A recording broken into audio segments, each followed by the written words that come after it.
Este grupo de sicarios nunca se imaginó que estaba rodeado por más de 500 soldados, agentes de la Guardia Nacional y policías.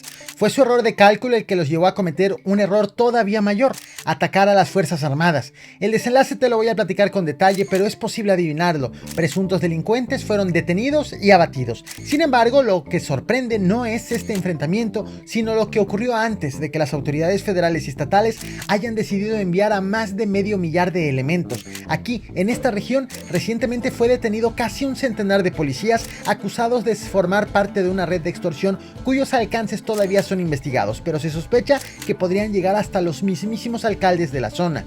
Lo cierto es que aquí también se vive una historia de sucesión de poder de casi 10 años, con un alcalde que operó para heredar la presidencia a sus dos hijos, y hoy esa familia asegura que no tenía conocimiento de que sus propios empleados operaban una red de extorsión que obtenía hasta 600,000 pesos semanales.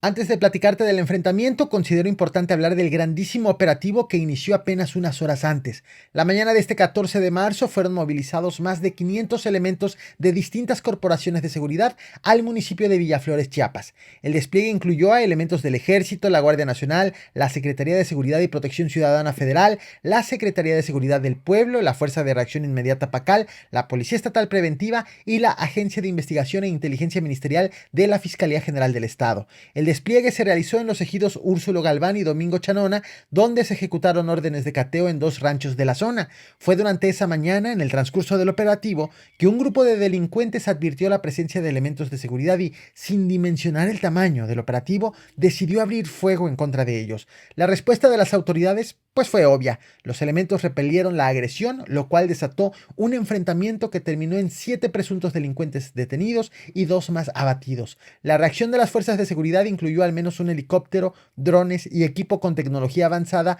para la localización y captura de los agresores. Con ello, las autoridades aseguraron 8 armas largas, 2 armas cortas, 8 cargadores y cartuchos. También fueron confiscados 4 vehículos, incluyendo automóviles y motocicletas, así como equipo táctico. El gobernador de Chiapas, el morenista Eduardo Ramírez Aguilar, informó que los detenidos estaban presuntamente vinculados a casos de homicidio y cobro de piso.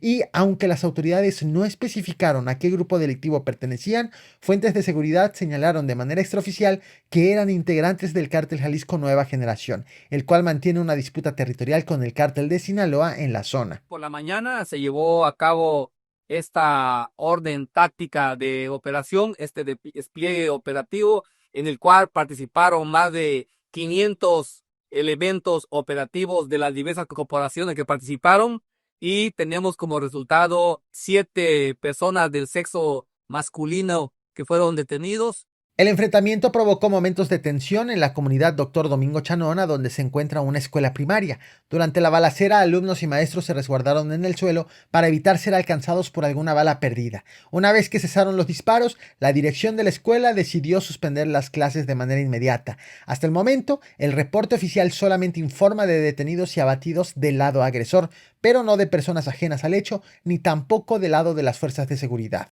Buenas tardes. El día de ayer se llevó a cabo un operativo por parte de diversas corporaciones estatales y federales. Ella es Valeria Rosal, alcaldesa del municipio de Villaflores, donde ocurrió este enfrentamiento y operativo con más de 500 elementos. Ella preside un municipio que ha estado gobernado por una misma familia desde el año 2018. En ese año, su padre, Mariano Rosales Suart, quien antes fue director de la Policía Municipal de San Cristóbal de las Casas, ganó la presidencia municipal de Villaflores con el respaldo del Partido Verde Ecologista. En el año 2021, el edil obtuvo la reelección y continuó al frente del gobierno local. Sin embargo, durante su segundo periodo, se pasó al partido de Morena. Para las elecciones del 2024, el alcalde quiso que su hijo, también de nombre Mariano Rosales, pero mejor conocido como Marianito o Mariano Jr., fuera designado como candidato a la presidencia municipal. Sin embargo, el 16 de septiembre del 2023 fue asesinado por un grupo de sicarios. Ante este hecho, el entonces presidente municipal impulsó la candidatura de su hija Valeria Rosales, quien finalmente ganó la elección con el partido de Morena el 2 de junio del 2024 y actualmente funge como alcaldesa. Es en este contexto que en el municipio de Villaflores fue descubierta una red de extorsión operada por funcionarios del ayuntamiento. Realizaron cateos y detenciones, siendo una de ellas la de un funcionario del ayuntamiento, que presuntamente está involucrado en actos ilícitos. Fue en enero de este 2025 que autoridades estatales y federales desmantelaron una red de extorsión que operaba en Villaflores, la cual, según las investigaciones, estaba encabezada por exfuncionarios municipales y elementos de seguridad pública. De acuerdo con la Fiscalía General del Estado de Chiapas, el grupo delictivo estaba dirigido por un exagente de la Fiscalía Estatal, quien operaba en conjunto con 3 funcionarios municipales en funciones: el secretario de Seguridad Pública de Villaflores, Diego Moreno, el secretario municipal, René Madariaga, y la directora de Vialidad y Movilidad Municipal, Xóchitl Castañón. La red de extorsión tenía como enlace en el cobro de cuotas a una lideresa del gremio de mototaxis, identificada como María Antonieta. Según las investigaciones, el grupo delictivo obtenía entre 450,000 y 600,000 pesos semanales como pago de extorsiones a aproximadamente 3,000 dueños de mototaxis. A cada uno le exigían pagos que oscilaban entre 150 y 200 pesos semanales. Las autoridades también informaron que en caso de que los transportistas se negaran a pagar, eran amenazados con ser privados de la libertad o incluso de la vida. Quiero también aquí hacer la invitación a todos los que hayan sido víctimas en la región de La Frailesca para que confíen en la institución del Ministerio Público, para que puedan ellos presentar sus denuncias. La Fiscalía General del Estado destacó que los afectados habían denunciado previamente estas prácticas, pero no se les había brindado atención hasta el operativo realizado el 21 de enero. Además de los mototaxistas, autoridades aseguraron que el grupo delictivo también extorsionaba a ganaderos y a comerciantes de la región, quienes debían pagar una cuota a cambio de protección.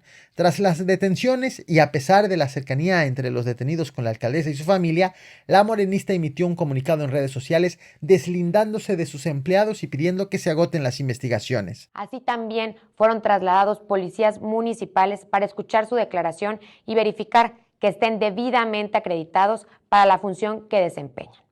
Sabemos que estas acciones emprendidas por el señor gobernador Eduardo Ramírez Aguilar están contribuyendo a recuperar la paz, la seguridad y la confianza de la ciudadanía. Con convicción, respaldo la continuidad de estos operativos e investigaciones. En esa ocasión no solo se hicieron operativos en Villaflores, sino también en el municipio vecino de Villa Corzo. El 23 de enero, la Fiscalía General del Estado informó sobre la detención del director de la Policía Municipal de Villa Corzo y 25 elementos municipales. Lo alarmante fue que el funcionario ya había sido procesado en 2 ocasiones previas por homicidio y narcotráfico. Sin embargo, había logrado ser contratado nuevamente, pero ahora bajo un nombre falso. Las investigaciones revelaron que la estructura de extorsión en Villa Corzo operaba de manera similar a la de Villaflores, con la exigencia de pagos a transportistas, comerciantes y ganaderos a cambio de permitirles trabajar sin represalias. En total, los operativos realizados entre el 22 y 23 de enero en Villaflores y Villa Corzo llevaron a la detención de 78 personas, entre ellas funcionarios municipales y más de 65 elementos de la policía de ambos municipios. Las fuerzas de seguridad también aseguraron armas largas, armas cortas y vehículos, además de que desplegaron más de 500 elementos del Ejército, de la Fuerza de Reacción Inmediata PACAL, la Fiscalía General del Estado y la Guardia Nacional, apoyados de 2 helicópteros y un avión no tripulado.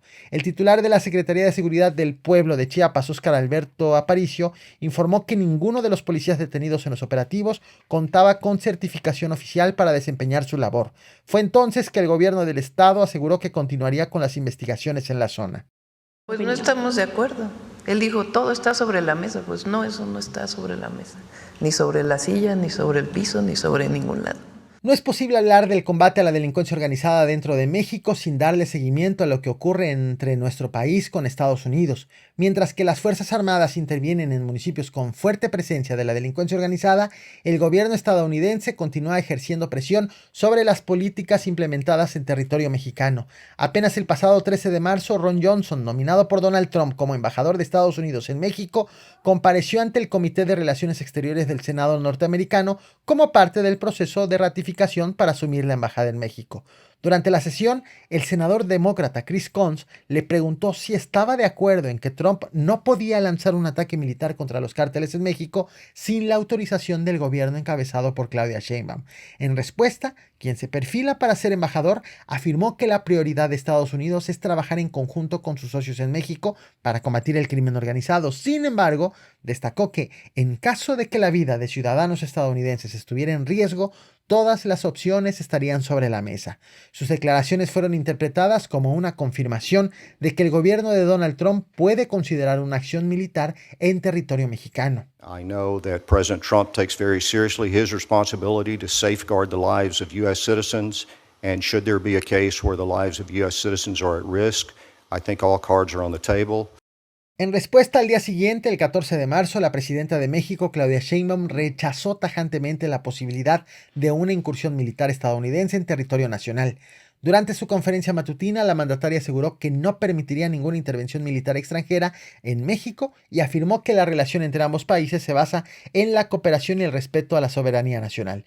Y adelantó que en el caso de Ron Johnson, si fuera confirmado como embajador de Estados Unidos en México, ambos países mantendrán una relación de colaboración y coordinación, pero con respeto. De ratificarse en el Senado, pues habrá buena relación con el embajador, pero pues como hemos dicho, a México se le respeta.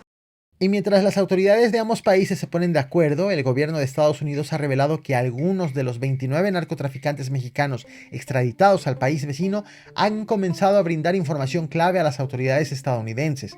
Las revelaciones de los capos en Norteamérica han derivado en nuevas detenciones. De hecho, entre los extraditados se encuentran Miguel Ángel Treviño Morales, alias el Z40, y su hermano Omar Treviño Morales, alias el Z42, acusados de ser líderes de los Zetas y posteriormente del Cártel del Noreste. Apenas el pasado 14 de marzo, ambos se declararon no culpables ante una corte de Washington, luego de que documentos judiciales indican que las autoridades estadounidenses los acusan de haber seguido operando el Cártel del Noreste desde prisión, utilizando a familiares y a otros contactos para mantener el control de sus actividades ilícitas.